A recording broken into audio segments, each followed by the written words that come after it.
Hello everyone, if you're new here, I'm Beatrix Kovac and I'm a professional classical guitarist with a master's degree specialized in guitar education. And basically my job is to break difficult concepts down into bite-sized chunks for you so you can feel really smart after watching this video.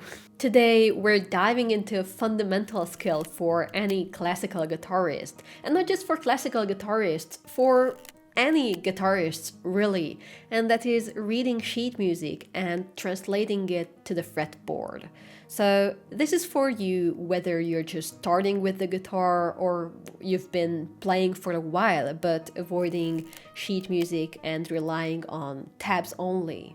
So if you're ready for a new chapter in your musical journey, this guide is perfect for you.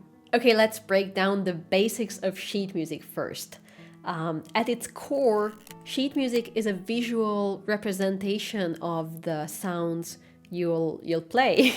So we have horizontal and vertical informations, and it consists of several key elements like the staff, clefs, notes, rhythms, and key signatures. So let's go through of each of these. Okay, so the staff is the foundation made up of 5 horizontal lines and 4 spaces. For any kind of guitar music, we primarily use the treble clef, also known as G clef, which indicates that the notes you see correspond to specific pitches. And the different clefs could be a whole other video, but for now just remember that when you pick up a sheet music to learn, you want to see this symbol, the treble clef, at the very beginning or the very start of the staff. Okay, each line and space on the staff represents a different note. So in Western music, the main 7 notes of the musical alphabet are A, B, C, D, E, F, and G. These notes repeat in a cycle, so after you reach G, the whole thing starts over again from A to G and again from A to G, and so on and so on. Starting from the bottom line of the treble clef, the notes are E, G, B, D, and F. And the handy mnemonic to remember this is every good boy does fine. And for the spaces, they spell out face from bottom to top. Using mnemonics or association games, it's very helpful for memorizing all this. Then we have ledger lines, and ledger lines are basically just short horizontal lines used to notate pitches that are either too high or too low to be placed on the standard 5-line staff.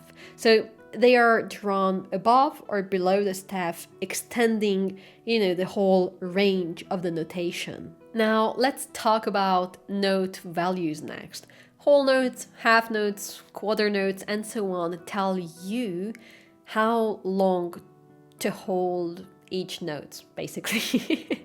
And I think maybe the easiest way to quantify these rhythms would be to say whole notes last for 4 beats, half notes last for 2 beats, and quarter notes last for 1 beat each. So these durations represent how long each note should be played relative to the beat in the piece of music, right? So whole notes are going to be the longest, while quarter notes are the shortest of these 3. But there are many more rhythms, so there are 8 notes and 16th notes, and so on.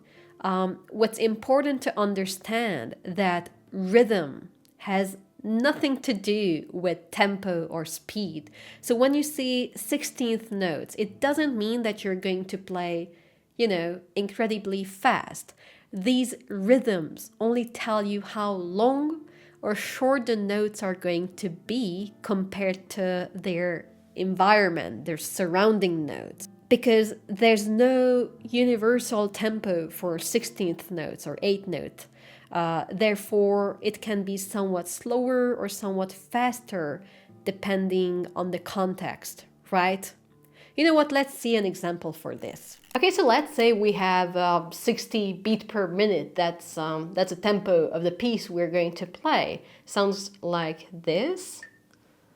And we're talking about quarter notes. Okay, so these are for the quarter notes. So it's gonna sound like.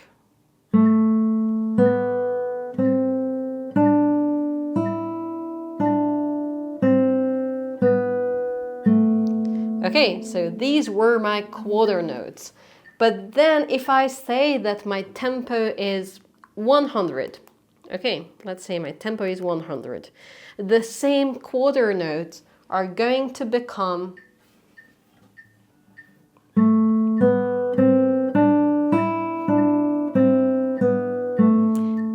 much faster. So both of these melodies can be written as quarter notes, but can be played in two completely different speed depending on the context. Time signatures found at the beginning of a piece indicate how the music is going to be grouped. So for example, a 4/4 time signature means that there are going to be 4 beats per measure, and these beats are going to be quarter notes, right?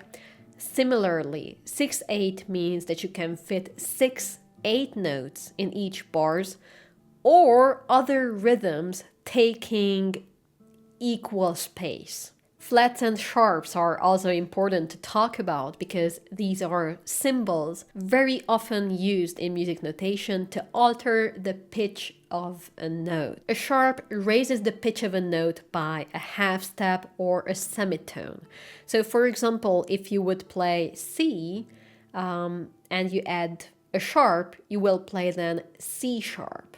And similarly, a flat is going to lower our pitch by a half step or a semitone. So for example, if you take a B note and apply a flat, we are going to get B flat. On guitar, you'll experience a little bit of an overlapping between flats and sharps, as for example, a C sharp and a D flat will be at the very same position.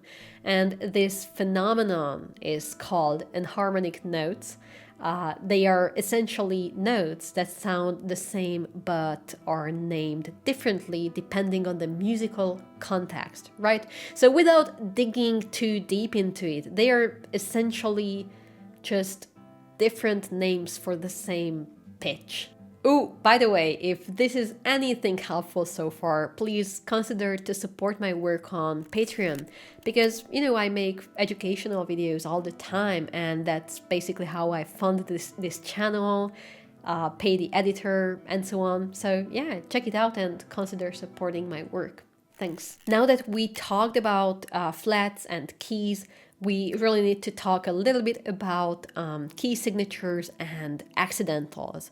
So the key signature placed at the beginning of a piece tells you which notes are consistently sharp or flat throughout the whole piece. So for example, if a key signature with one sharp indicates that every time an F appears in the music, the note F appears in the music, it should be played as F sharp unless otherwise noted. However, accidentals are symbols used to alter the pitch of a note temporarily within a measure. So what they do is that they override the key signature for the duration of just one exact measure. So for example, if you have just one sharp in your key signature, F sharp, but in the music you play you see a B flat somewhere, one B is altered into a B flat, you're going to have to play a B flat instead of B. B would be a natural note in your key signature, but that one B, that one single B is gonna be altered, that one specific B, so you're going to play a B flat there. But remember that accidentals will have an effect from the symbol until the end of the bar, not earlier, not after. So basically what this means is that if you see a flat in front of a B note, right? You see this B flat. But if there are going to be other B notes until the end of that bar, they all going to be affected by that B. So all of those Bs are going to become B flats. I really do hope this makes sense. Now that we covered the basics of sheet music, let's connect this to the guitar fretboard, because understanding the layout of the guitar is really essential for translating what you see on the page to what you play. I actually made another video about how to unlock the entire fretboard, so now we're just covering some of the basics here, and you will be able to find this deep dive video at the end of this video or also on my channel. So the standard guitar tuning is going to be E, A, D, G, B, from the lowest string to the highest, right? If you have ever changed strings, you probably know this one. And we're gonna map these open strings to the staff in a second. I just really wanted to remind you once again that you can use mnemonics to memorize strings or anything more easily. So a popular one to memorize strings would be eat all day, get big easily. The low E and A strings will be on ledger lines, then D string has a corresponding place right under the first line, then G string on the second line, then B string on the third line right in the middle of the staff, and finally our high E string is going to be in the first space between the lines. Okay, this will be enough to get you started, but learning how to read sheet music won't get you further unless you learn how to translate the notes to the entire fretboard. You need to identify where each notes are located on your guitar. So watch this video next to learn to do exactly that and to demystify the fretboard. And I will see you there. Bye.